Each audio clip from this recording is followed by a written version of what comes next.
खाते हुए। हाँ, तो अब मैं बात करता हूं वो तीन, मैंने आप इन्होंने पूछा कि आईएएस बनने के लिए मुझे तीन कौन सी चीजें चाहिए होंगी। नंबर वन, पहली चीज, यहीं से हम बात शुरू कर देते हैं।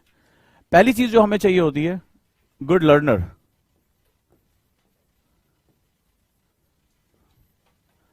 अच्छा सीखने वाला।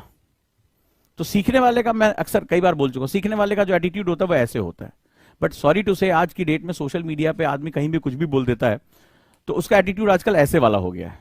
वो गुरुजी सिखाओगे कि नहीं, ये वाला एटीट्यूड हो गया। क्लास में तो मैं कितना झेलता रहता हूं, क्लास में कितना, उनसे अभी कल ही मैंने बताया, कोच और वो टीचर के बीच का अंतर सिखा रहा था कि कोचिंग में कोच होता है, टीचर नहीं होता है वहां पे। उसमें भी कई लोग पूछ रहे थे तुम कब से पढ़ रही हो, उनका अलग ही राग चल रहा है। उजांग सर का गला जो है, मतलब मैं इंसान से अमरीश पुरी तक पहुंच गया हूं बोलते बोलते। किस दिन बोलूंगा हाँ सिमरन, तो वो बेचारी सिमरन जो है घड़ी घड़ी घबरा जाएगी, ऐसी आवाज हो गई चिल्ला चिल्ला के। लेकिन उनके ऊपर कोई फर्क नहीं पड़ रहा है। उसमें आके कह रहा वो फलनवा कोचिंग अच्छी है, ये बात बताने के लिए तुम मेरे चैनल पर आए हो। अरे जो अच्छी है तो वहां कम से कम पढ़ लो। तो इस तरह का माहौल है। तो you must be a good learner. Learner का एटीट्यूड जो होता है, मतलब सिंपल सा वही एक पुरानी कहावत है कि ग्लास जब तक खाली नहीं रखोगे तब तक तुम उसमें पानी नहीं भर पाओगे। हम बेसिकली क्या होता है, हम ग्लास भरा लेके पहुंचते हैं, थोड़ा बहुत भी जानते हैं तो ऐड के बताते हैं। लर्नर जो होता है वो अपनी आंखों से नहीं देखता। अब एक और परिभाषा बता दो, वो अपने दिमाग से देखता है। दो तरीके से देखा जाता है, एक आंखों से देखना और एक दिमाग से देखना।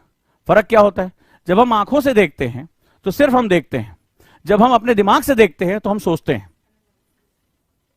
और सोचने की प्रक्रिया ही सबसे इंपॉर्टेंट प्रक्रिया होती है। तो हम टाइम टेबल जब बनाते हैं अपनी जिंदगी में, तो दो तरीके से देखा जाता है। There are two methods of seeing anything, by eyes, आंखों से, तो एज इट इज हम देख लेते हैं। कई बार तो वो भी नहीं देखते हैं। आजकल एक नई चीज चली हुई है, हम इसी में लगे रहते हैं। कभी देखना ध्यान से, किसी घर में देखना, सब आदमी अपने अपने फोन पे लगा रहता है, वो इधर ही देख रहा होता है, पूरे ब्रह्मांड में क्या और उसे कोई लेना देना नहीं है। और दूसरा, हम लोग माइंड आई से देखते हैं। माइंड आई से जब हम देखते हैं तो हमारी सोचने की प्रक्रिया शुरू होती है। और यूपीएससी बेसिकली सोचने का एग्जाम है, क्योंकि इसमें बहुत ज्यादा जो क्वेश्चन होते हैं वो रॉ होते हैं, एनालिटिकल होते हैं, सिचुएशनल होते हैं। आपको इन्वॉल्व करके बोल दिया है। क्यों? क्योंकि आप कौन बनने जा रहे हो? आप क्लर्क बनने जा रहे हो? नहीं, हिस्टोरियन बनने जा रहे हो? नहीं, ज्योग्राफर बनने जा रहे हो? संविधान वेत्ता बनने जा रहे हो? बनने क्या जा रहे हो? ऑफिसर। चाहे और तुम्हारा काम क्या होगा? बुर्ज खलीफा पे ऑफिस दे देंगे, वहां बैठना आराम से, कभी बाहर मत निकलना, ऐसे ही होगा? या फील्ड वर्क है? फील्ड किसे कहते हैं? जहां सब कुछ रॉ होता है। ठीक है, एक बूढ़ी महिला अचानक से पहुंचेगी, पहले तुम्हें 4 गाली देगी, तुम कुछ नहीं बिगाड़ पाओगे। ठीक है, और वो भी अपनी भाषा में देगी, हो सकता है समझ भी ना पाओ, और कहेगी, मतलब जो है वो तुम्हें 4 शराब भी देके जाएगी कि मर जाओ तुम, हमारा वृद्धावस्था पेंशन रुका पड़ा है। और तुम जो है इससे पहले जरा जरा सी बात पैदा कर, तुम्हारी ऐसी तैसी, और वहां चुपचाप जी माता जी। देखो भाई क्या समस्या आ रही है। अब माता जी उतनी देर में तुम्हें इतने मंत्र फूक के चली गई, घर जाके तुम मम्मी ने कभी इतना मुझे आज तक नहीं बोला होगा। सो this is the field work. और फील्ड में सब कुछ रॉ है, तुम्हें उन्हीं से सीखना पड़ेगा। अच्छा, तुम गुस्सा गए और जैसे वो एक डीएम ने किया था, जूता उता मार दिया उसको, तब तक उधर आजकल यंत्र लेके लोग घूम रहे हैं। अगले दिन तुम घर पहुंचे खाना खाने के लिए, शाम को घर पहुंचे, टीवी पे चल रहा है जालिम डीएम ने वृद्धावस्था को, वो क्या नाम है, बूढ़ी महिला को मारा। ओ भाई साहब, खाना मुंह से नीचे, कब मैं जालिम डीएम हो गया। ठीक है, देखिए भारत का हत्यारा डीएम। ओ भाई साहब, तब तक पता चला घंटी बज रही है, हाँ साहब आप 6 महीने के लिए सस्पेंड हो गए, खत्म खेल। जरा सी देर। इसका मतलब है हर समय तुम्हें अलर्ट रहना पड़ेगा। You must be learner. And in the case of learning, when you learning जो होता है 2 तरीके का होता है। एक होता है बुकिश लर्न, तो बुक आपने उठाया और बुक आपने पढ़ लिया। तो आपने जब किताब पढ़ ली तो सीधे सीधे फैक्ट हो गया। तो बेसिकली ये काम कहां होता है? जब आप कोई वनडे एग्जाम दे रहे हो, बढ़िया ल्यूसेंट पढ़ो, रट डालो, युद्ध कौन कौन से हुए, पानीपत में कितना लीटर खून बहा, सब याद कर डालो, कोई टेंशन वाली बात नहीं है। ठीक है, सारी डेट्स याद कर डालो, कब कौन पैदा हुआ, कब कौन मरा, कब कौन लड़ा, कब कौन निपटा, सब याद कर डालो, it's all okay. But when you go for the UPSC, तो बेसिकली क्या कह रहे हैं? ये कह रहे हैं बेटा जब तुम्हें हम मैदान में उतारेंगे तो सब कुछ रॉ है तुम्हारे लिए। बाढ़ आ रहा होगा तो कौन सी तुम किताब खोलकर पढ़ोगे डिजास्टर मैनेजमेंट की? पता चला कि बाढ़ में तुम्हें बचाना है सबको, 4 नावें हैं और 4 में से 4 ने सोचा कि यही मौका है पैसा कमाने। तुम्हें पता नहीं, जब डिमांड सप्लाई मिसमैच होती है तो क्या होता है। अब चारों के चारों इसी समाज का हिस्सा है। चारों ने कहा कि भैया तुमने टेंडर दिया 1000 रुपए पर घंटे के हिसाब से हम चार्ज लेंगे। डीएम साहब ने बोला ना, बहुत रिस्क है, 2000 रुपया घंटा। अब फंड तुम्हारे पास, तुम्हें डिसीजन लेना है। मना कर दोगे, थोड़ी देर बाद बांध टूटेगा, कई लोग जल के उसमें जो डूब के मर जाएंगे, खत्म हो जाएगा। और तुम उनके दबाव में आ गए तो सरकार तुमसे पूछेगी बताओ 1000 रुपए चार्ज था, पेपर में लिखा था, बेटा 2000 कैसे हुआ, ये 1000 तुम्हारे घर गया क्या। एक एग्जांपल ले रहा हूं। अब तुम्हें बीच का रास्ता निकालना, लोगों की जान भी बचानी है और कोई अनैतिक काम भी नहीं होने देना है। इसके लिए कौन सा मैनुअल काम आएगा, क्या चीज काम आएगा, माइंड। सिचुएशन है ये। तो ये जो पूरा एग्जाम है ना, सिचुएशनल है, वहां से तुम्हें सीखना होगा। ऐसा नहीं कि तुम गलती नहीं करोगे, डेफिनेटली करोगे। आज का पेपर पढ़ के आए हो, एक एसएसपी के ऊपर आ गया ना कि उसने जो है प्रधानमंत्री की सुरक्षा में, पंजाब में सुरक्षा में उसने मैनुअल फॉलो नहीं किया।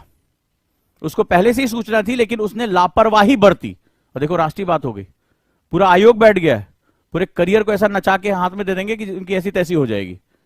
तो अब सोचो कि कितनी गंभीर चीजें होती हैं।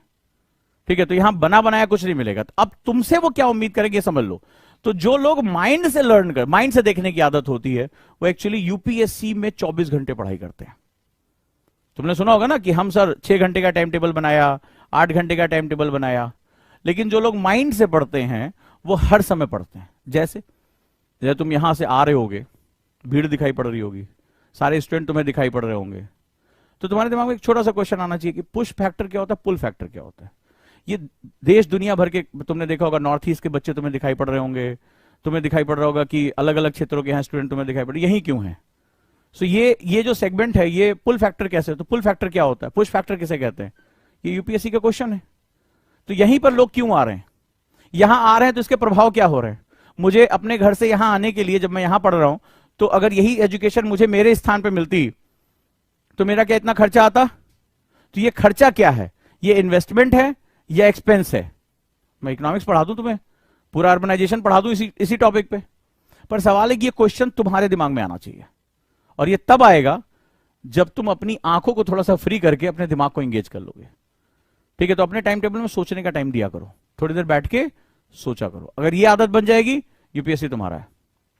क्योंकि सिचुएशनल क्वेश्चन को करने के लिए अगर मैं कहूं कि नहीं ओजांग सर इतने नोट्स बनाते हैं, इनकी क्लास से आ जाएगा, मैं खुद कह रहा हूं नहीं आएगा तुम्हें। इसीलिए तुमने मुझे हमेशा सुना होगा कि मेरे डिस्कशन को नोट डाउन करते रहना, नोट चाहे करो या ना करो। अगर तुम लोग मेरी क्लास में होगे तो मैंने हमेशा बोला, क्यों, क्योंकि डिस्कशन जो होता है स्पॉन्टेनियस होता है, सिचुएशनल होता है, उस बात से बात निकल आती है। और मैं हमेशा कहता हूं 2 कॉपियां, अगर मेरे स्टूडेंट हो गए तो मैं हमेशा कहता हूं मेरे साथ 2 कॉपियां रखा करो, एक जिसमें नोट्स लिख रहे हो और एक जिसमें डिस्कशन लिखना है, ऑर्गेनिक, और वही एग्जाम में काम आएगा। ये मैं हमेशा डे 1 से कहता चला आ रहा हूं और यही सच्चाई है। सो पहला चीज हो गया, you must be good learner. आपको सीखना आना चाहिए, आप हमेशा अपने दिमाग को ओपन, और हर जगह सीखना है। मान लीजिए आप घर में हैं, हस्बैंड वाइफ हैं, ठीक है, हस्बैंड आप भी नौकरी पे हैं, हस्बैंड भी नौकरी पे है। छोटे से एग्जांपल दे रहा हूं, हस्बैंड आया, बोला चाय बनाओ, आप भी थके हुए नौकरी से आए, बोला तुम बना लो, गुस्से में उठा, थप्पड़ मार दिया। अब तुम्हारा दिमाग ये सोचना चाहिए, जो विरोध करना है वो तो करना ही है, या डांट दिया, उल्टा सीधा बोल दिया, फॉर एग्जाम्पल, ऐसा हो ना किसी के साथ। तो आपके दिमाग में क्वेश्चन आना चाहिए कि हम दोनों जब नौकरी कर रहे हैं तो इसने घर का काम करने की जिम्मेदारी केवल मेरे ऊपर क्यों डाली, क्योंकि घर तो हम दोनों का था। तो क्वेश्चन ये होना चाहिए, पैट्रियार्की क्या है, पितृसत्तात्मकता क्या है, जेंडर न्यूट्रलिटी क्या है। जब घर हमारा है, हम दोनों नौकरी कर रहे हैं, तो या जैसे आप मान लो कुछ भी नहीं किया, आप उठ के बनाने ही लगे, और बनाते भी हैं। भाई हस्बैंड वाइफ दोनों नौकरी से आए, दोनों ट्रैवलिंग करके आए, बीवी जाते खाना बनाती है, तो कभी रुक के सोचा कि मैं ही खाना क्यों बनाऊं। तो आप अपनी अपब्रिंगिंग के बारे में सोचते हैं, क्योंकि आपकी मां ने आपको हमेशा कहा कि तुम एक अच्छी आदर्श बहू तभी बन पाओगे, अपनी सास ससुर को तभी खुश रख पाओगे, ये तुम्हारा कर्तव्य है। तो पैसा कमाना भी तुम्हारा कर्तव्य है, क्योंकि मेट्रोपॉलिटन में एक आदमी की कमाई से घर नहीं चल सकता, सॉरी टू से। लेकिन तुम्हारी अपब्रिंगिंग समाज ने ऐसी की है कि बच्चे पालना, घर के काम करना, ये तुम्हारा कर्तव्य है। पति आने के बाद आईपीएल देखेगा और तुम झाड़ू पोंछा करोगे, राइट और रॉन्ग। लेकिन रुक कर सोचा कभी कि इसके कारण क्या है। आज तुम ही नहीं, समाज के बड़े हिस्से में ऐसा हो रहा है। सो अगर जिस दिन आपने सोचना शुरू कर दिया, आपकी किताब आपके आसपास रन करना शुरू कर देगी। सो पहली चीज, you must be good learner. दूसरा क्या होना चाहिए? You must be good team member.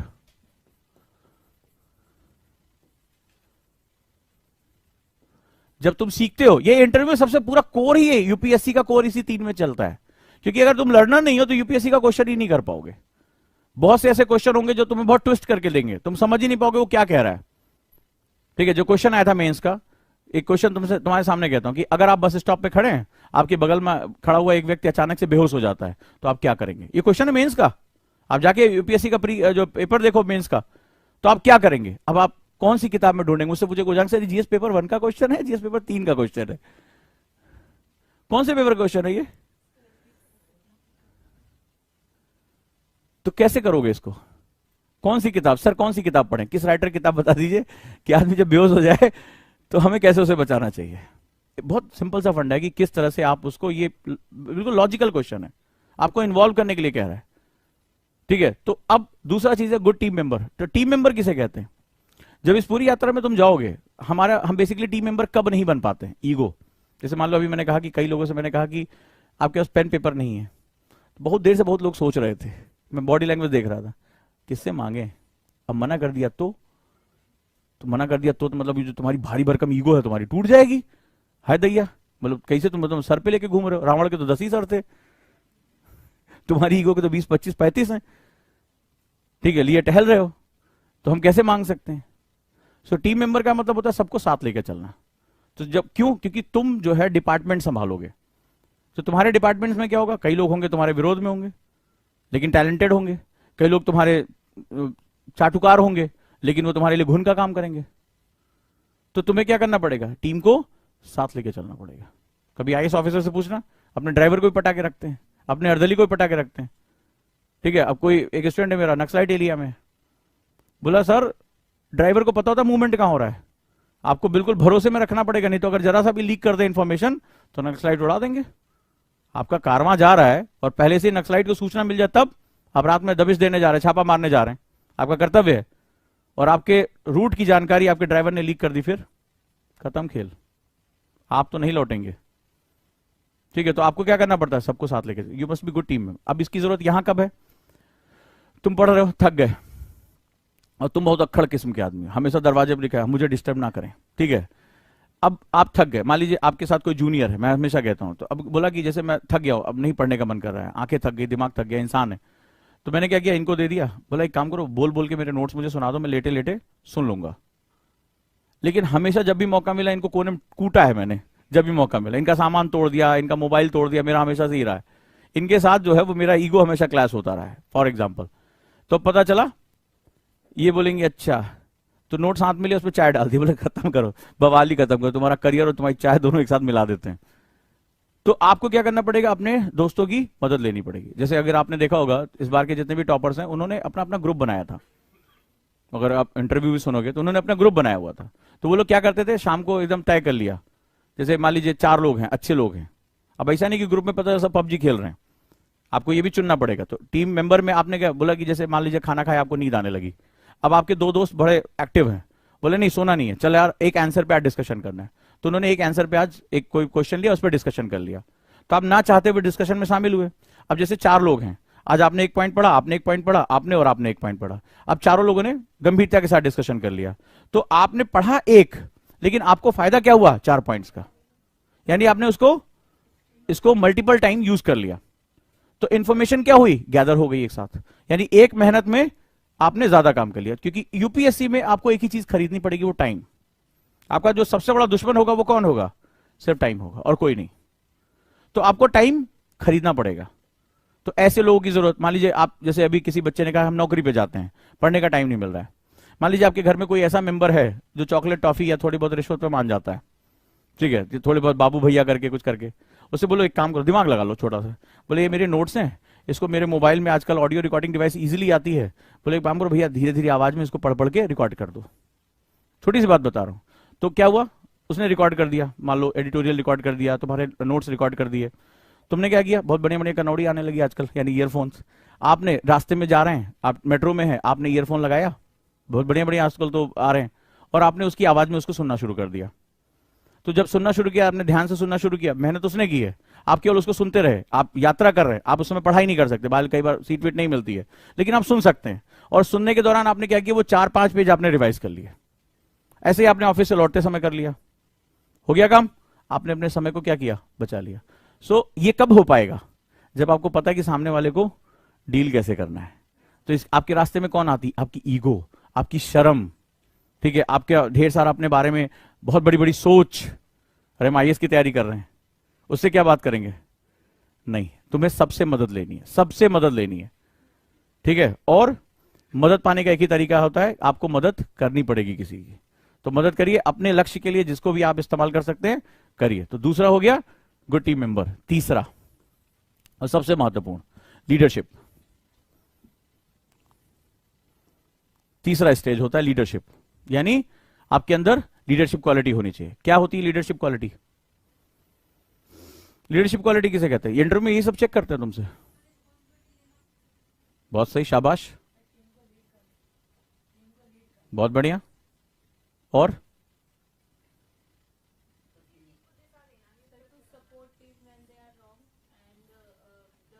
And who can be the leader?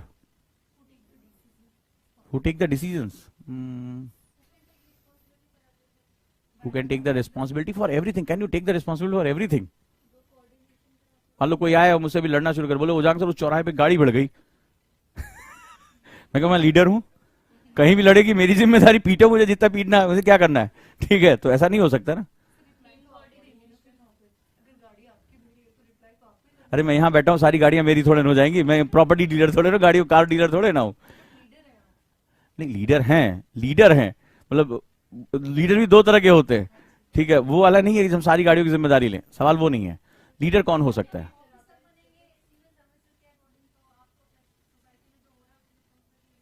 हाँ, लेकिन सब जगह की रिस्पॉन्सिबिलिटी थोड़े लेगा कोई, ठीक है। सोसाइटी की भी तो जिम्मेदारी बनती है किसी चीज के लिए। हाँ, अब बताते हैं। जो लीडरशिप होता है उसकी सबसे बड़ी चीज जो होती है, जहां से शुरू होता है लीडरशिप, वो आपने बात नहीं की, उसको हम लोग करेज या साहस कहते हैं। हु कैन, मैंने क्वेश्चन पूछा, who can B leader? Who can B leader? Who is courageous? अब सवाल है कि हु कैन बी करेजियस? साहसी कौन होता है? डोले शोले बना के, 6 पैक्स एब्स लेके, कट्टा वट्टा टांग के, ठीक है, कौन साहसी होता है? और बताओ, सुना नहीं कभी? ये कैसे मुंह में दही जमा के बैठे हो? नॉलेज वाला साहसी होता है, सबसे फट्टू होता है जिसका नॉलेज होता है, उसको पता होता है गोली चलेगी तो मरना तय है, उसको वेलोसिटी तक पता होती कितनी देर में मर जाएगा, कितना ब्लड, वो तो सबसे पहले भाग लेता है, जो अकाउंटेबल होता है। चलो, और भी बड़ी अच्छी बात है। और कोई? और हु कैन बी करेजियस? अच्छा, इस सवाल को दूसरे तरीके से पूछूं, साहसी कौन नहीं हो सकता? जो प्रॉब्लम्स को, सही है, बिल्कुल। और थोड़ा सा, confident. How can you measure confidence? मैं तो आज तक कभी नहीं दिखाई पड़ा, तो कभी ये शब्द नहीं सुना तुमने, लीडर शब्द नहीं सुना आज तक, तो कौन लीडर? लीडर तुमने, वो लीडर है, वो फलाना है, फलाना ठिकाना, दुनिया भर की। अचानक से तुमने देखा होगा रातों रात लोग वायरल हो जाते हैं अपनी अच्छी सी बातें करके, या कुछ ऐसी बातें करके, कुछ करेजियस काम करके रातों रात हीरो हो जाते हैं। So who can be the hero? Who can be the leader? सही टाइम पे सही डिसीजन ले, सही जा रहे हो। अब इसको दूसरे तरीके से, बहुत सरल तरीके से समझा देता हूं। जो रिस्क ले सकते हैं, ठीक है, साहस, इसको थोड़ा दूसरे तरीके से समझा दें। तो अब जैसे मैं तुमसे फिर क्वेश्चन पूछूंगा, रिस्क क्यों नहीं ले पाते हम?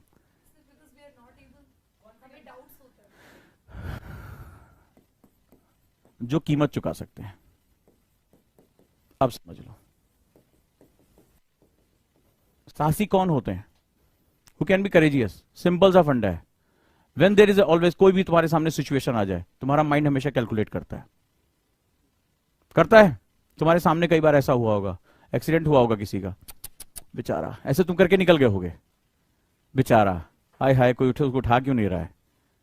बिकॉज तुम क्या हो रहा है, तुम्हें ऑफिस पहुंचने में लेट हो रहा है, हो रहा है। आया था एथिक्स का क्वेश्चन है ये, क्योंकि तुम्हें कहीं जाना है, तुम्हारा दोस्त पार्टी में तुम्हें इंतजार कर रहा है, बोले यार कहीं जाना नहीं होता मैं बचा लेता, every time we calculate our cost, cost of time, cost of enjoyment, cost of anything you want, तो हम कीमत चुकाने से डरते हैं। तो जो चीज हम पाना चाहते हैं अगर वो बहुत कीमती है, तुम ये देखो तुम्हारा कोई बहुत प्रिय है, उसके सामने कोई खतरा आ गया तो लोग अपनी जान की कीमत चुका दे देते हैं। हमारे सैनिक है, शहीद होते हैं, तो उनको लगता है कि राष्ट्र की जो सुरक्षा है वो उनके जान से भी ज्यादा है, तो क्या करते हैं, अपने जान को भी बलिदान कर देते हैं अपने राष्ट्र को बचाने के लिए। तो साहसी कौन होता है? एक सिंपल सा फंडा, one who can able to pay the cost,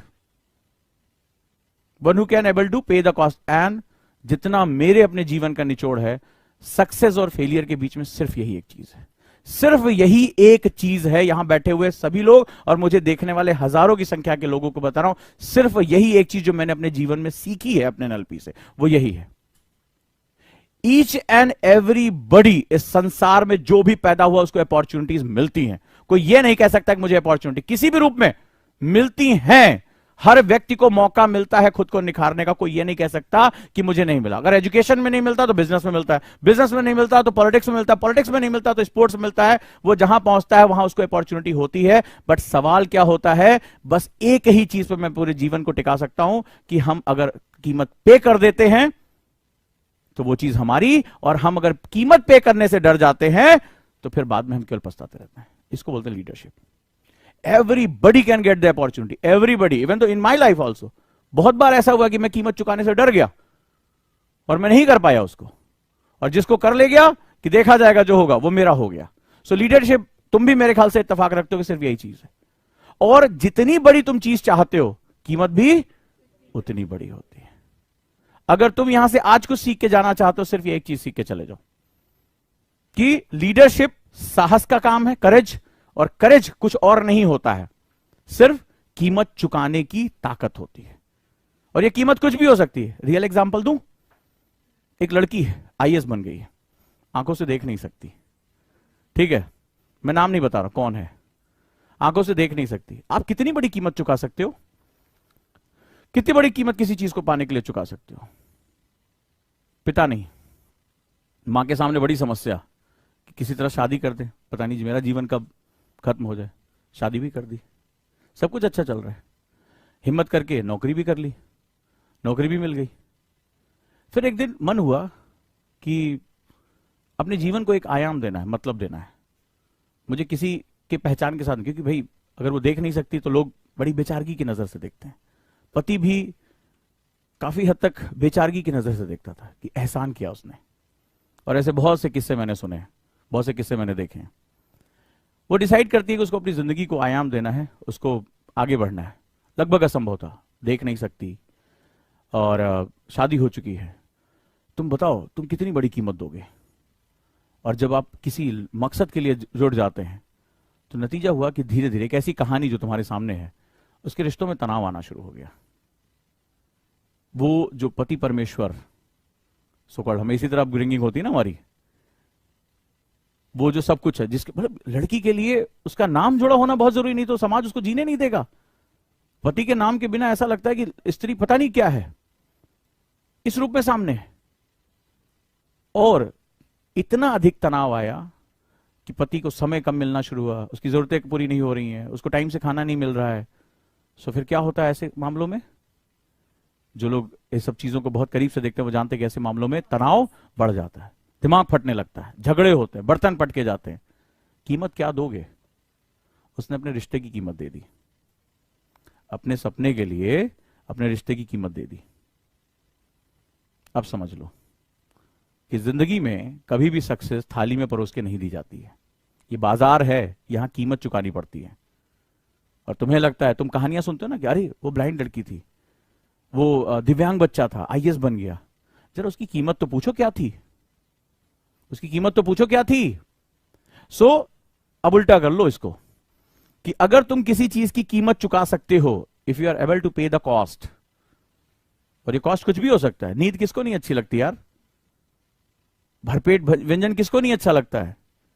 किसको मजा नहीं आता वेब सीरीज देखने में?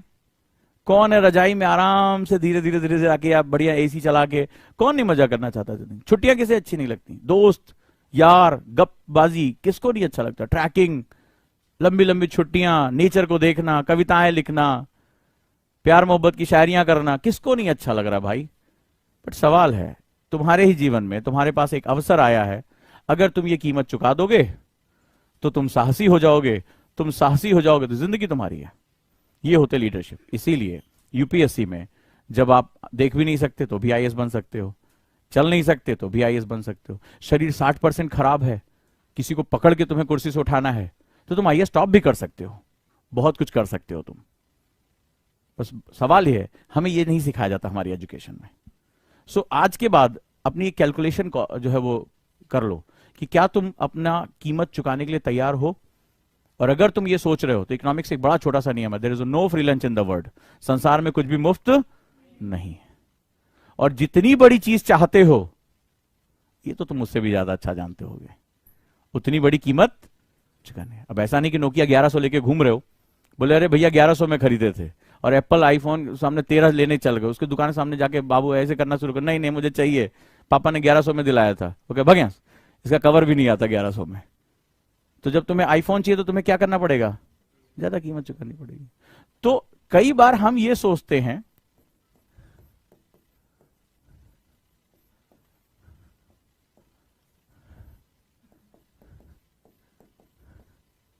तेरे की है, हम जब इसका तैयार कर लिया तो आईएएस भी बन जाएंगे बस हो गया। यही सबसे बड़ी कैलकुलेशन में गड़बड़ हो जाती है। मुझे बच्चे पूछते हैं मुझसे, सर कोई ऐसी किताब बताइए जिससे आईएएस प्री निकल जाए। मैंने कहा मैं भी ढूंढ रहा हूं, मुझे तो नहीं मिली आज तक कि भाई यहां हो सकता है एक आध किताब पढ़ के, हो सकता है यहां एक आध किताब पढ़ के, हो सकता है निकल जाए एग्जाम। कई लोग जैसे अभी गुस्से बोले नोट्स चाहिए आपका, तो मेरे नोट्स में ऐसा क्या लिखा हुआ है, मैं तो मना कर रहा हूं, नहीं आएगा क्वेश्चन, ये तो तुम्हारे डिस्कशन पे आएगा। तो कई बार हम ये समझ ही नहीं पाते, एक जैसा एग्जाम नहीं है। तुम एशिया के सबसे टफेस्ट एग्जाम में जा रहे हो, और उसके बाद तुम चाहते हो कि तुम इसकी कीमत चुकाओ, किसकी? यही वाली। तो मिलेगी? नहीं मिलेगी। सो अब तुम ये डिसाइड करो तुम करेजियस हो कि नहीं हो, और कॉस्ट तुम्हें पे करनी है। तैयारी यहीं से शुरू होगी। अब कॉस्ट क्या होगी वो तुम अपना कैलकुलेट कर लो। तो अगर तुम कहते हो कि साहब मैं जॉब में हूं, मुझे टाइम नहीं मिलता, ये तुम्हारी कॉस्ट है यार, तुम्हें टाइम निकालना पड़ेगा। तुम 8 घंटा सो रहे हो तो 6 घंटा सोओगे। साहब हम वर्किंग वुमेन है, तुम्हें टाइम निकालना पड़ेगा। हाउस वाइफ है, तुम्हें टाइम निकालना पड़ेगा। सास लड़ती है, लड़े। हस्बैंड लड़ता है, लड़े। तुम थोड़े ना अकेले पहली बार जो आईएएस बन रहे हो, देखो लड़ लड़ के लोग पहुंच गए। कॉलेज जाते हैं, जाओ, कौन मना कर रहा है। तुम अपनी कीमत पहचान लो कि तुम्हें कीमत कितनी चुकानी है। बस सक्सेस फेलियर के बीच में सिंपल है। यहां जितने लोग बैठे हैं सब लोग आईएएस बनने के लिए आए हैं, जितने लोग सुन रहे हैं सब आईएएस बनने के लिए आए हैं, लेकिन जब कीमत चुकाने की बारी आएगी तो कोचिंग क्या बताती है? आइए बाबू 8 महीने में, अरे 7.5 महीने में आईएएस बना देंगे साहब, ऐसी क्या बात है। ये देखिए नोट्स, सारे क्वेश्चन यहीं से आते हैं, यूपीएससी ले जाते हैं हर साल हमसे मांग के, ऐसे पेपर बना के दे देते हैं वापस। ऐसे ही होता है ना। तो बच्चा भी सोचता है अरे साल भर में तो हम आईएएस बना ही देंगे। But when the market started asking for कीमत चुकाओ जरा, तो उसको लगता है कोचिंग की फीस कीमत है। वो कीमत नहीं है, कीमत तुमसे मांगी जाएगी। हाँ भैया आज बिना सोए काम चला लोगे? तो नहीं नहीं नहीं साहब, जब तक मैं 8 घंटे ना सोऊं अब बदन टूटता रहता है। तो बोले ठीक है सो लो, मेरा दोस्त मुझसे नाराज हो जाएगा अगर आज से नहीं मिला। So this is the problem. So if you are courageous, if you want to learn the leadership, so आप कर सकते हो। कभी आईएएस से मिलो किसी रियल में? कभी उसका वर्किंग टाइम पूछा है? पूछ के देखना। मेरी सिस्टर थी, रक्षाबंधन पे कॉल करते रहे, उठा नहीं पाई, क्यों? हमारे लिए छुट्टी थी, उसके लिए आईएएस है, उसके लिए छुट्टी नहीं थी। फिर रात में 11:30 बजे हैप्पी रक्षाबंधन भैया, राखी आ गई। मैंने कहा मिल गई है, तो आईएएस है, हस्बैंड वाइफ दोनों आईएएस हैं।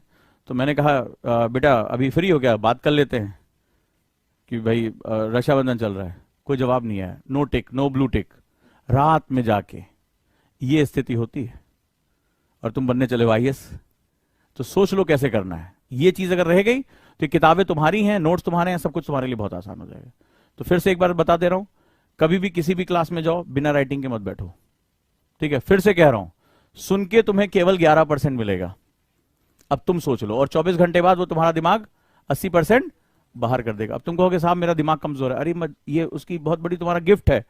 जिस दिन तुम्हें सब कुछ याद होना शुरू हो जाएगा ना, मर जाओगे। लिटरली कह रहे हैं पागल हो जाओगे, सो नहीं पाओगे, दिमाग प्रोसेसिंग शुरू कर जिस दिन, तो गॉड गिफ्ट है कि तुम 80% भूल जाते हो, आप पागल हो जाओगे। ये प्रोसेस है, तो आपको क्या करना पड़ेगा, प्रैक्टिस करना पड़ेगा। क्लास में हमेशा लिखो। दूसरा, आप अपने आप को प्रिपेयर करो इस बात के लिए, ठीक है। Be courageous. अगर ये करेजियस हो गए तो मोस्टली मैंने देखा है ज्यादातर लोगों की फेलियर के पीछे उनके सर्कमटेंसेस जिम्मेदार होते हैं। मैंने आज तक नहीं देखा कि इन साहब को अलग किताब मिली, इन साहब को अलग किताब मिली, ऐसा होता है? हॉकर अलग अलग घरों में अलग अलग न्यूज़पेपर डाल के जाता है? नहीं डालता, सेम होता है। फिर हम हारते और जीतते क्यों हैं? कि जीतने वाला कीमत चुकाने के लिए तैयार होता है। गोविंद जायसवाल सबसे अच्छा एग्जाम्पल, रिक्शे वाले का लड़का था। सबने कहा, जब उसने कहा मैं पढ़ना चाहता हूं, रिक्शे वाले का लड़का पढ़ेगा। उनके पिताजी को जाके समझाया, बोला अरे लड़का तुम्हारा जो है पूरा पतित है, बेकार है, अरे एक और रिक्शा खरीदो यार, बाप अब बुढ़ापे में तुम रिक्शा चलाओगे, तुम्हारे पैर में गैंग्रीन हो रहा, पैर में उनके घाव हो गया था। बोले अरे जवान लड़का, उसको बैठ के पढ़ा रहे हो तुम यार, दोनों लोग बाप बेटा दोनों लोग रिक्शा मिलकर खींचो, ज्यादा इनकम आएगी। ऐसे ही होता है। नीचे रिक्शा रिपेयरिंग की दुकान थी, खटर खटर पटर पटर आवाज होती थी, कान में डालते थे रुई, पढ़ने बैठ जाते थे। पूरा समाज कहने लगा अरे यार ये बाप का पैसा जो उड़ा रहा है, ऐसा नहीं, बाप अमीर आदमी है, बाप रिक्शे वाला है। तो गोविंद जायसवाल को क्या करना चाहिए था? छोड़ देनी चाहिए थी पढ़ाई ना। ज्यादातर लोग छोड़ देते हैं, तो बाप बेटा दोनों मिलकर रिक्शा चला लेते। तो पिताजी ने एक ही बात कही कि किडनी बेचना पड़ेगा, बेच देंगे, तुम जाओ पढ़ो। और निकल गए पढ़ने के लिए, क्योंकि वो कीमत चुकाने को तैयार थे। जब पहली बार सिलेक्शन नहीं हुआ तब और ज्यादा तैयार हो गए। तो लोगों ने कहा देखा, देख लिए रिक्शे वाले का औकात कितनी होती है, ये बोला उनसे। तो उन्होंने कहा कि मुझे अपना शरीर बेच देना पड़े, एक एक अंग बेच दूंगा, लेकिन पढ़ाऊंगा। और गोविंद जायसवाल ने भी कहा कि बाबूजी मैं बिना जीते वापस नहीं आऊंगा, मैं यहीं मर जाऊंगा मंजूर है, वापस नहीं आऊंगा, जीवन यही खत्म हो जाएगा। सोच लेना कि औलाद नहीं थी तुम्हारी। कीमत इस हद तक चुकाने के लोग तैयार हो जाते हैं। इसी को तुम लोगों ने सुना होगा जुनून, लेकिन ये जुनून दिखता नहीं है हमें। ऐसा सिंपल इकोनॉमिक्स टर्म है, कीमत चुका लो हो जाएगा। देखो चुकाया ना उसने, उस ब्लाइंड गर्ल ने, कि जब रिश्तों में खटास आने लगी, केस चल रहा है इस समय डिवोर्स का, जाओ मुझे जो पाना है मैं पाऊंगा, या मुझे पाना है वो मैं पाके रहूंगा। सो अगर ये तैयार हो गया तो सारी चीजें तैयार हो जाएंगी। अब अगला क्वेश्चन पूछें, कोई और पूछना चाहते हैं तो? पढ़ाई के घंटे बता चुका हूं, ठीक है। तैयारी जितनी जल्दी शुरू करोगे, मैं इंजीनियर हूं, हमें सिखाया जाता था कि मशीन में भी ±10% एरर होता है। तो तुम तो इंसान हो, तुम तो अपनी गलतियों से ही सीखोगे। So early birds gets the worm, जितनी जल्दी शुरू करोगे उतना ही तुम्हारे लिए अच्छा रहेगा। So you can start your journey right now. और स्टार्ट करने का एक, जैसे किसी ने पूछा बेस्ट वे, किसी ने पूछा है कि बेस्ट वे क्या होगा, there is no best way, there is only way. जब आप उस रास्ते पे चलते हो तो आपको पता चलता है क्या सही और क्या गलत है। जो इनके लिए सही है वो जरूरी नहीं कि इनके लिए सही हो। So work on your strength, reduce your weakness, it's known as UPSC. Any other question? खुल के पूछो, कोई दिक्कत नहीं है। कॉन्टिन्यूटी बेसिकली जो होता है, इन्होंने बताया कि पढ़ाई में सततता कैसे लेकर आए, कॉन्टिन्यूटी कैसे लेकर आए।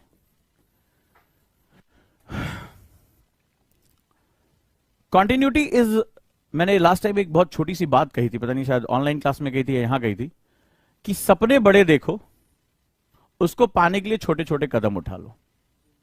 सपने बड़े देखो, उनको पाने के लिए कदम छोटे छोटे उठा लो। बेस्ट एग्जांपल मैं तुमसे दे रहा हूं, कॉन्टिन्यूटी इज ऑल अबाउट, ये जो मेरी क्लासरूम है राजेंद्र नगर में, ये काफी ऊंचाई पर है, आते समय हांफने लगे होगे, पर तुम आए कैसे? सीढ़ियों से, स्टेप बाय स्टेप, सीढ़ियों पे ऐसे स्टेप बाय स्टेप चढ़े थे ना, है ना? तो इतनी ऊंचाई पे चढ़ गए। अगर मैं तुमसे एक छोटा सा एग्जांपल, फिर वही पाइप वाला एग्जांपल फिर से दे देता हूं। अच्छा, मान लो एक ऑप्शन होता पाइप से चढ़ना है, सेम हाइट पे हम दोनों, मान लो हम इस समय 20 मीटर या 25 मीटर की हाइट पर हैं, और आप लोगों को पाइप से चढ़कर आना होता, या रस्सी टांग दी रस्सी से आना होता, और दूसरा सीढ़ियों से आना होता। कौन सा ऑप्शन आपके लिए बेहतर होता? क्यों, क्या बात कर रहे हो? क्योंकि सीढ़ियां घूम कर आती हैं, सीढ़ियां टाइम लेती हैं। ऐसे घूमी होगी ना सीढ़ियां, इट टुक्स मोर टाइम। और अगर मैं एक रस्सी टांग देता, सो ये आपको पता ना कि ये इसका डिस्टेंस बहुत कम होता है, बिकॉज ये परपेंडिकुलर है मैथमेटिक्स के हिसाब से। सो जो मिनिमम डिस्टेंस होगी वो तो रस्सी से होती या पाइप से होती, बिल्कुल वो परपेंडिकुलर तुम्हें लेके जाती। तुम यहां चढ़े, यहां चढ़े, यहां चढ़े, फिर ऐसे घूमे घूमे, फिर थोड़ी देर हाफे, फिर ऐसे चले। फिर तुम यहां क्यों है, ये तुम गलत कर रहे हो। ये अगली बार से तुम्हें पाइप से आना चाहिए।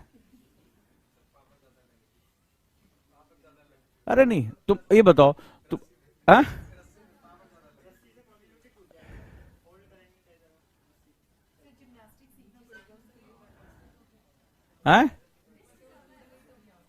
चले ऊपर ही चले जाओगे और क्या, जहां जाना चाहते हो बस थोड़ा सा ऊपर और चले जाओगे और क्या, वो कोई बड़ी बात नहीं है।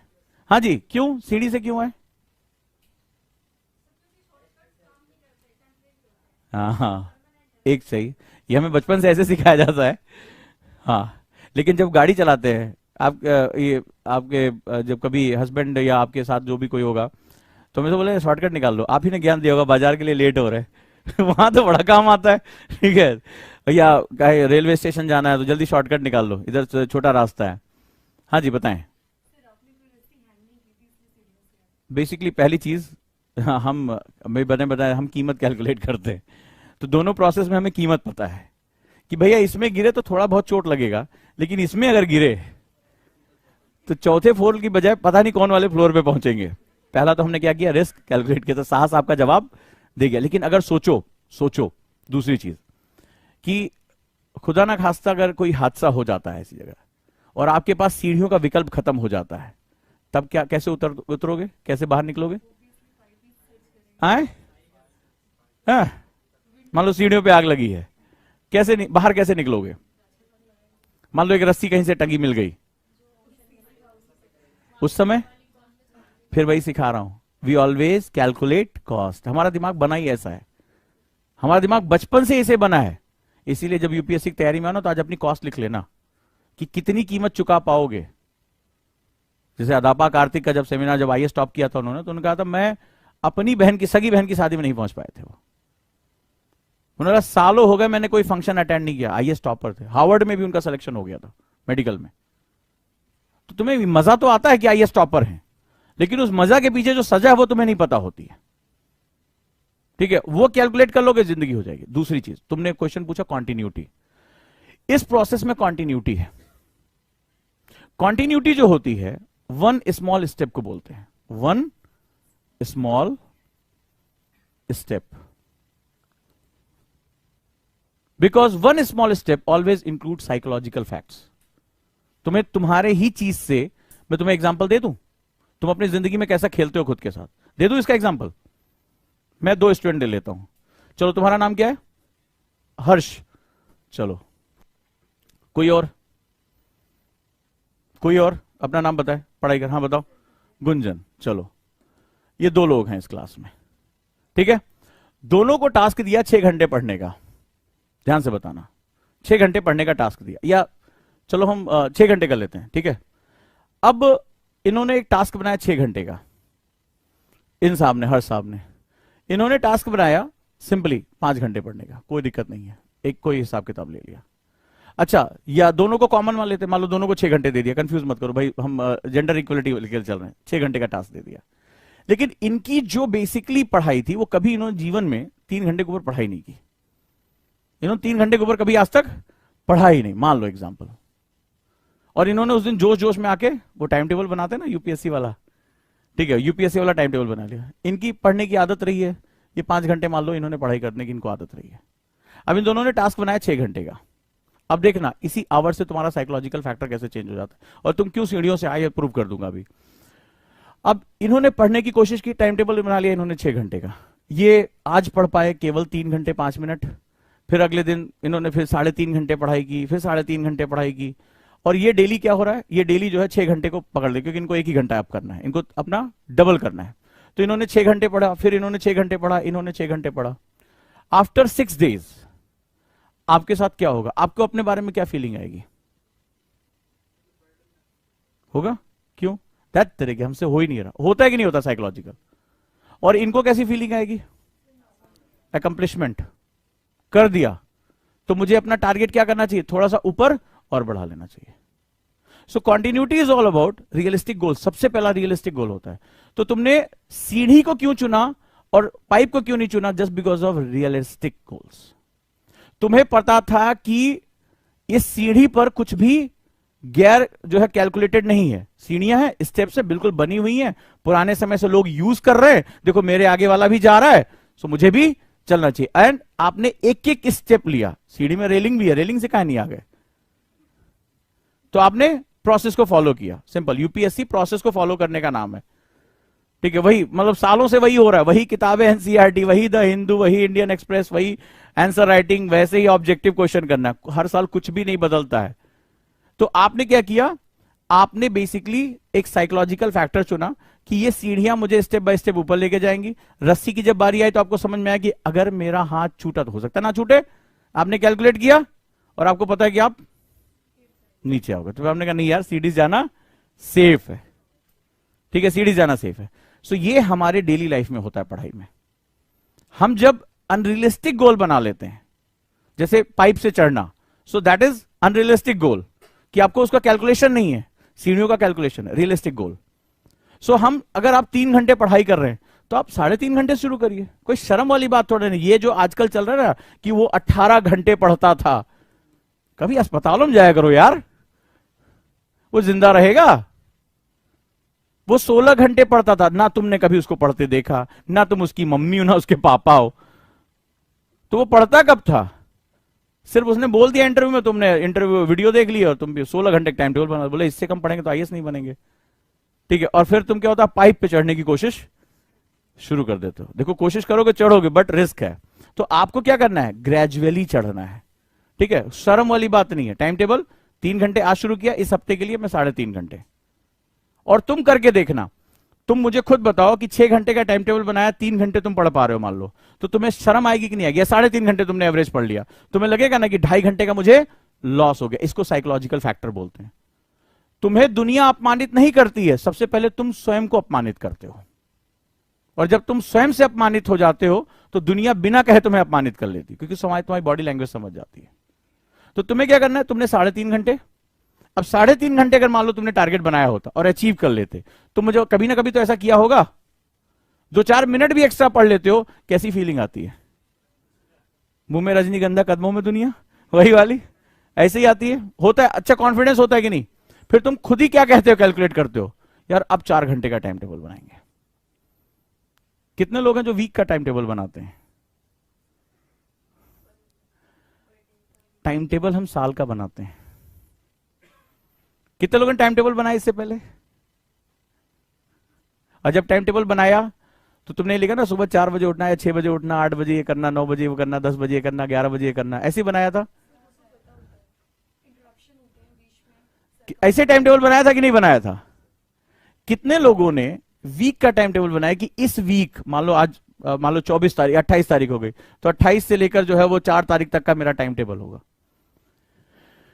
कितने लोग, ईमानदारी से बताना कि इस वीक मुझे इतना करना है। तुम जो टाइम टेबल बनाते हो 2024 में आईएएस बनना है, तो इसके लिए कितना टाइम टेबल चाहिए? 8 घंटा पढ़ना पड़ेगा। 8 घंटे का टाइम टेबल बनाते हो, हाँ या ना? इस बात को जाने बिना कि तुम एक्चुअली में कितना पढ़ते हो। और फिर तुम्हारा टाइम टेबल तुम्हें क्या देता है? डिप्रेशन। और ये मैं 1-2 नहीं, हजारों बच्चों से बात करने के बाद कह रहा हूं, उनका टाइम टेबल उनको डिप्रेशन दे देता है, स्ट्रेस दे देता है। सर मेरे पास कितने क्वेश्चन आते हैं, सर हम कुछ नहीं कर पा रहे। तो क्या करते हो? सर मैं आंसर राइटिंग कर रहा हूं, सर मैं ये फलाना कर रहा हूं, मैंने वो वाली किताब पढ़ डाली। मैंने कर तो रहे हो, फिर क्या दिक्कत है? बोले सर उतना नहीं कर पा रहा हूं। तो तुम्हारे पास 4 घंटे, 5 घंटे, 6 घंटे, या तुम 8 घंटे का टाइम टेबल जब बनाओगे तो 2 घंटे लाओगे कहां से? तो तुम्हारा टाइम टेबल तुम्हें स्ट्रेस दे रहा, और फिर धीरे धीरे क्या होता है, तुम्हें पता नहीं होता है, तुम्हारा दिमाग उसको तुम्हारे बारे में निगेटिव सोचना शुरू कर देता है, और फिर सबकॉन्शियस में तुम्हें लगता है कि ये शायद एग्जाम मेरे लिए नहीं, और आप उसको छोड़कर भाग जाते हो। वहीं अगर आप इसको दूसरा कर ले कि आज एक्चुअली में आपके पास एक डाटा होता है, आप कितना पढ़ते हैं।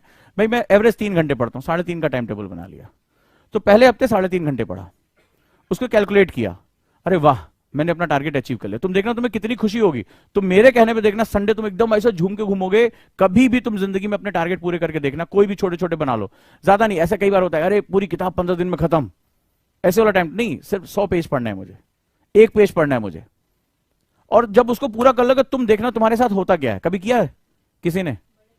अरे अजीब सी फीलिंग आती है, इतना खुशी होती है, बोले अब तो वाकई में हम सब कुछ हासिल कर लेंगे। फिर धीरे से टाइम टेबल अपना 15-20 मिनट और बढ़ा दो, आधा घंटा और बढ़ा दो, फिर उसको अचीव करो, फिर देखो, फिर धीरे धीरे तुम्हें पता ही नहीं चलेगा कि कब तुम एक्चुअली में उस प्रोसेस में पहुंच गए। जैसे यहां तुम जब आए ऊपर चौथी मंजिल पर, तुम्हें पता ही नहीं चला, तुम बहुत अनकॉन्शियस। कभी कितने लोग सीढ़ियां गिनते हुए आए थे? 1 2, कहां है उजांग सर, 3 4, कितने लोग सीढ़ियां इस तरह गिनते हुए आए थे? हाँ उजांग सर, कहां ले लिया कमरा, ठीक है। कितने लोग ऐसे थे? अरे अरे देर हो रही है, देर हो रही है, जल्दी जल्दी चलो। अपना आराम से, क्या हुआ, अनकॉन्शियस तरीके से चढ़ते हुए चले आए। सो हम जब पढ़ाई करते हैं तो हम पन्ने घंटे क्यों गिनते हैं? अरे यार 4 घंटा पढ़ लिया, थक गए, वेब सीरीज देखनी है। क्यों? इसी वजह से, बिकॉज तुम स्टेप्स को एंजॉय नहीं कर रहे हो। और तुम अगर यही सोच लो, स्टेप की जगह कभी करके देखना, किसी ऊंची बिल्डिंग में जब जाना और बार बार अपने आप को यार 5वें फ्लोर तक चढ़ना है, नीचे चढ़ने से पहले अपने आप को 3-4 बार बोल के देखना, यार बहुत ऊंचाई पे 5वां फ्लोर है, 5वां फ्लोर है। तुम देखना हर फ्लोर के साथ तुम्हारा दम फूलने लगेगा। होता है कि नहीं होता है? और कई बार तुम गाने वाने सुन के, अरे चले जंक्शन मिलना है, चले अब चल के 1 घंटा उनको बकबकाएंगे, सुन के आना है। तो अपने आराम से सीढ़ियां चढ़ते चले गए, तुम्हें पता ही नहीं चला। अच्छा यही वाला है आगे। सो ये तुम्हारे अंदर सब कुछ है, तुमसे किसी ने बताया नहीं तुम्हारे अंदर तुम्हारा सॉल्यूशन छुपा हुआ है, देख लोगे तो सॉल्यूशन मिल जाएगा। सो अब से क्या करो, कंटिन्यूटी लानी है तो छोटे छोटे स्टेप बना लो, और लॉग बुक रखो। लॉग बुक मतलब आप कितनी देर पढ़ रहे हो, मान लो आप कोई भी 6 बजे से 7 बजे पढ़ने बैठे, हाँ रख लो, रिकॉर्ड रखो, हर चीज रिकॉर्ड पर। आईएएस ऑफिसर हर चीज का रिकॉर्ड रखता है। तो 6 से 7 घंटे पढ़ने बैठे, मान लो 40 मिनट पढ़ा, लिख लो 40 मिनट्स, 20 मिनट हम चैटी आने लगे थे, खत्म करो, पकड़ लो ना उसको, कहां से चैटी आ रहे हैं, धीरे धीरे पकड़ में आ जाएगा धीरे धीरे।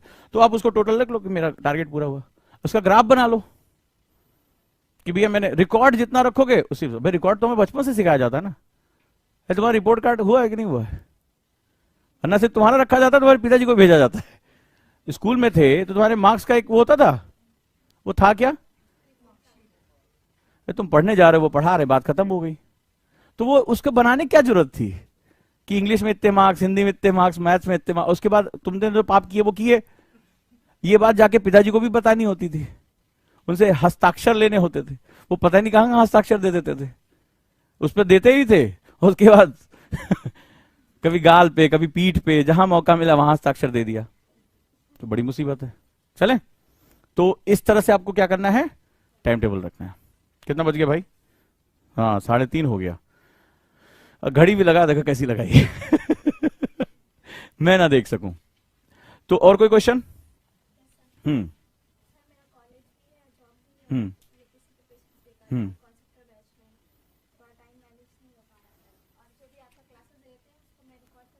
कॉलेज भी है, जॉब भी है, और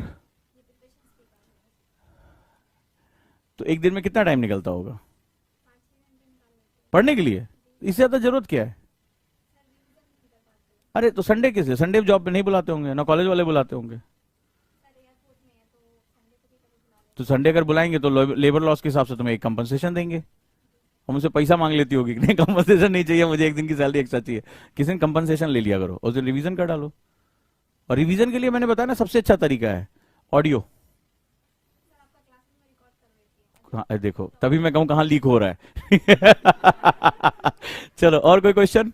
देखो छोटा छोटा टारगेट बनाओ, ज्यादा मत सोचो। जितना अपनी स्थिति को कई बार स्वीकार कर लेना भी बड़ा अच्छा होता है, कि इस वाले की भाई मेरे पास टाइम कम है, तो टाइम कम है उसी हिसाब से भाई एक बच्चा 1 साल तैयारी कर रहा है, 8 घंटे दे रहा है, मुझे 4 घंटे मिल रहे हैं, मुझे 2 साल करना है तैयारी।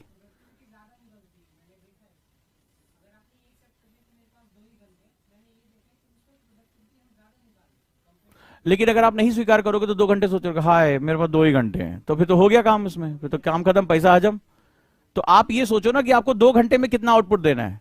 अरे मुझे तो उल्टी बात लग रही है, इसको सेंस ऑफ अर्जेंसी बोलते हैं। जब सेंस ऑफ अर्जेंसी होता है, बोर्ड का एग्जाम दिए हो ना, इंजीनियरिंग कॉलेज वाले से पूछो 1 नाइट फाइट करते हैं, पूरे सेमेस्टर भर उनको किताब का नाम पूछ लो, सब्जेक्ट के नाम याद नहीं होते, पता नहीं रात भर में किताब कैसे याद हो जाती है। रात भर में चाय पी के उनको किताब याद हो जाती है, सुबह जाके सब उल्टी कराते वहां पे। वो तो अलग बात है, जो साफ करता है वो जानता है कॉपी में क्या लिख कर आए। बट जब हम डरे हुए होते हैं, कई बार डर बहुत जरूरी होता है। अगर आप अपने डर को सही तरीके से पाल लेंगे, डर आपके बहुत काम आता है, तो उसमें आपका आउटपुट निकलता है।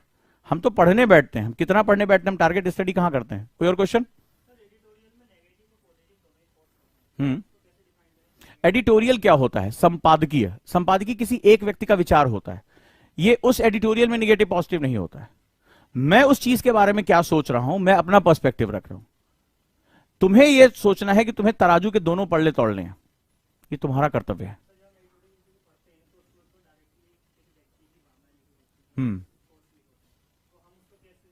तुम्हें रिफाइन करना है, तुम्हें किसी और के थॉट्स को परोसना नहीं है ना, तुम्हें तो रिफाइन करना है। इसीलिए अखबार एक बार पढ़ के आईएएस थोड़े ना कोई बना है। तो आप एक दो पेपर पढ़ते हो, दो अलग अलग थॉट्स पढ़ते हो, उस पर अभी मैंने एक बात बोली थी ना, सोचना, तो आप सोचते हो, तुम पढ़ने तक रुक जाते हो, सोचने पे आ जाओगे किसने बात क्यों लिखी, इसका काउंटर क्या हो सकता है, क्योंकि तुम अधिकारी बनने जा रहे हो तो तुम्हें तो दोनों पक्ष देखने हैं ना। तो तुम किसी, मान लो किसी लेफ्ट लिबरल ने लिखा तो वो गवर्नमेंट को क्या करेगा, क्रिटिसाइज करेगा, तो तुम केवल क्रिटिसिज्म, गवर्नमेंट सिर्फ क्रिटिसिज्म है। या कोई उसका मान लो राइट विंग का लिख रहा है तो वो क्या केवल उसकी तारीफ लिखेगा, तो केवल तारीफ ही तारीफ है, मतलब ये तो ऊपर बैठे भगवान बैठ गए यहाँ पे। तो आपका काम है बैलेंस करके लेकर आना। फिर मैंने अभी क्या सिखाया, फिर से कह रहा हूं, ये जॉब कौन सी है, फील्ड जॉब है, और फील्ड जॉब में क्या मिलता है, सब कुछ रॉ मिलता है। तो तुम्हें क्यों यही मानसिकता से तुम्हें निकालने की कोशिश कर रहा हूं कि यहां पका पकाया कुछ नहीं। जो तुम ये पूछते हो ना कि सर फलानवा नोट्स बता दीजिए, फलानवा किताब बता दीजिए, फलाने जो है न्यूज़पेपर बता दीजिए, हम आईएएस बन जाए, मेरे पास ऐसे बहुत से क्वेश्चन है, तो मैं खुद ही ढूंढ रहा हूं उनको क्या बताऊं। सो आपको क्या करना पड़ेगा, मिक्स करना पड़ेगा, इंटरडिसिप्लिनरी अप्रोच क्रिएट करना पड़ेगा, थिंकिंग करनी पड़ेगी, इन्वॉल्व करना पड़ेगा। और कौन होता है थिंकिंग, कौन करता है, जो इन्वॉल्व होता है। तो इन्वॉल्व करो खुद को ना, तुम इसको किसी के लिए पढ़ाई के लिए थोड़ा ना सोच रहे हो, तुम अपने लिए पढ़ रहे हो, अपनी कंट्री को जानने के लिए पढ़ रहे हो। जब अपनी कंट्री से लगाव करोगे तो अपने आप तुम्हें ये चीजें समझ में आ जाएंगी। हाय, क्या आप भी आईएएस की तैयारी करना चाहते हैं? क्या आप पीसीएस की तैयारी करना चाहते हैं? बहुत दिनों से आप स्ट्रगल कर रहे हैं, लेकिन इसके बावजूद भी आपको सफलता नहीं मिली। भागदौड़ करने के बावजूद भी आपको कोई सॉल्यूशन नहीं मिल रहा है। सिर्फ आपका टेंशन बढ़ रहा है, आपका पेशेंस जवाब दे रहा है। इसी टेंशन को दूर करने और आपकी हर एक समस्या का समाधान लेकर आए हम, यानी ओजांग गुरुकुल कैंपस।